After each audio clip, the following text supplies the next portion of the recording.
नमस्कार, आप देख रहे हैं Neelam times media. Neelam times media में आपका स्वागत है। आइए नजर डालते हैं आज के मुख्य समाचार। धर्मराजा नीलेश चौधरी के नेतृत्व में ब्रह्मानंद नगर में छत्रपति शिवाजी महाराज की जयंती बड़े धूमधाम से मनाई गई। बता दें, यह सार्वजनिक शिव जयंती की अध्यक्षता समाज सेविका सतोशिला यादव ने किया था, जिसमें महिलाओं के लिए हल्दी कुमकुम का कार्यक्रम आयोजित किया गया था, जिसमें सैकड़ों महिलाओं ने हल्दी कुमकुम का लाभ लिया। और इस अवसर पर धर्मराजा नीलेश चौधरी, हनुमान चौधरी, शरद उकावले, सुशील आवटे आदि मान्यवर उपस्थित रहकर शिवाजी महाराज की आरती किए। और अधिक जानकारी देते हुए नीलेश चौधरी ने क्या कहा, आइए देखते हैं शिवाजी महाराज की जयंती की एक झलक। जय भवानी,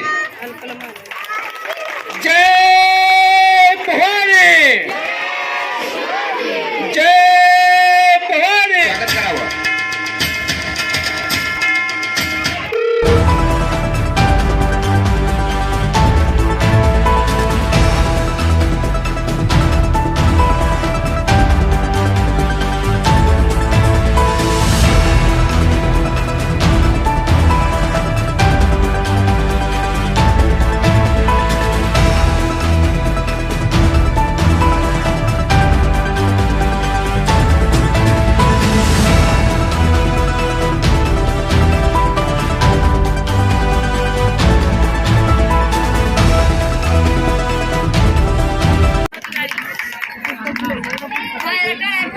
हॅलो, विद्यार्थ्यांचे खूप खूप अभिनंदन। नगरसेवक निलेश साहेब चौधरी व तसेच हनुमान चौधरी या ठिकाणी छत्रपती शिवाजी महाराज यांना हार घालून तसेच आरती प्रज्वलन करणार आहे। तरी सर्व भाविकांनी साहेबांच्या टाळ्याच्या गरजामध्ये स्वागत करायचं आहे। जो गिफ्ट होते हैं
कार्यक्रमाला उपस्थित तुमचे आमचे सर्वांचे लाडके नगरसेवक हनुमानजी चौधरी, या वार्डाचे समाजसेवक शरदजी उकावले, संदीपजी बजागे, आकाश जाधव, प्रवीण जाधव, सुशील आवटे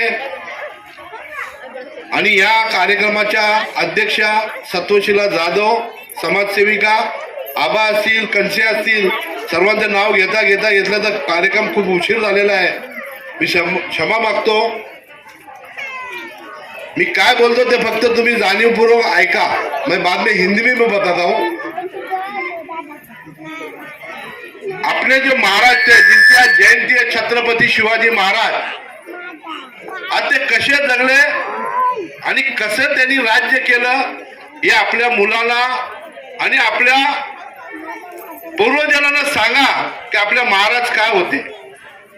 महाराज 18 पगड जातींना घेऊन चालणारा आपला राजा होता, त्याचं नाव छत्रपती शिवाजी महाराज होते. महाराजांचा जन्म 19 फेब्रुवारी 1930 साली झाला. महाराजांचा मृत्यू 3 एप्रिल 1980 ला झाला. फक्त महाराज 50 वर्ष जगले.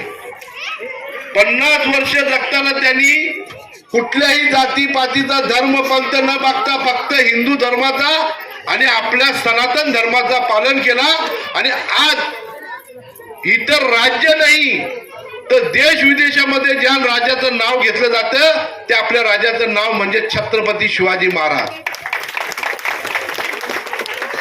आज आपण बघतो आपल्यावर किती मुघलांनी अन्याय केला, मुघलांनी आपल्याला किती लुटलं आणि मुघल काय होते त्यांच्यावर एकमेव राज्य करणारा नेता आणि तेव्हाच आपला राजा असेल तो छत्रपती शिवाजी महाराज. आज गड किल्ले बघतो. आपल्या राजांचा जन्म रायगडावर झाला, या कोकणामध्ये झाला, या महाराष्ट्रात झाला, या देशात झाला. याचा सर्वात मोठा अभिमान असेल तर या महाराष्ट्राच्या भूमीला आहे.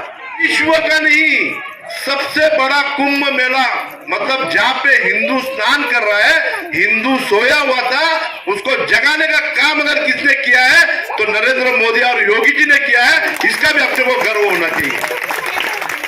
आज 55 करोड़ जनता उधर आई, लेकिन कभी भी किधर किसको खराब नहीं हुई. उतनी व्यवस्था की है उन्होंने, और व्यवस्था ही नहीं, उसके सामने अपने छत्रपति शिवाजी महाराज का पुतला बनाया है. यह सबसे बड़ी बात है. आज हमने आपको से देखा है, इतना बड़ा कुंभ मेला वहां पे लग गया. कई लोगों ने उनके ऊपर टीका टिप्पणी की, लेकिन उनको जवाब एक ही देता हूं कि ये सनातन धर्म है, ये हिंदू धर्म है, अभी जाग गया है, इसको कोई मिटा नहीं सकता है, क्योंकि अपन धर्म एक जात के हैं. आज वहां पे जात पंथ धर्म कोई नहीं, सिर्फ हिंदू बन के वहां पे जा रहा है. कोई मराठा नहीं, कोई आगरी नहीं, कोई कोली नहीं, कोई सिर्फ हिंदू बन के वहां पे स्नान कर रहे हैं. और वो भी स्नान कैसा, क्या काशी विश्वनाथ हो. अपने पूर्वजों ने कभी अपने को राम मंदिर देखने का नसीब नहीं हुआ, लेकिन राम नसीब का अगर राम मंदिर किसने बनाया है तो नरेंद्र मोदी और योगी जी ने बनाया. इसका भी अपने को गर्व होना चाहिए. उन्होंने महाराज का अभ्यास किया. अपने छत्रपति शिवाजी महाराज कैसे थे, कभी किसी के ऊपर अन्याय नहीं किया. आज इतने बड़े बड़े किले बनाए, उनके पास जितने इंजीनियर थे, आज भी समंदर के बीच में जाओ तो पीने का पानी मिलता है. आज जाओ समंदर के अंदर तो उसमें अपने महाराज का पुतला देखने को मिलता है. आज अपने को गर्व होना चाहिए. छत्रपति शिवाजी महाराज की जयंती अगर हर घर में मनाई जानी चाहिए, क्योंकि यह अपना फर्ज है. शिवाजी महाराज सिर्फ मराठी के नहीं थे, समस्त हिंदुस्तान के थे, हिंदुओं के थे. उन्होंने हिंदुओं को जगाने का काम किया. और ये मुगलों से अगर आजादी किसने दी है, उसका नाम छत्रपति शिवाजी महाराज है.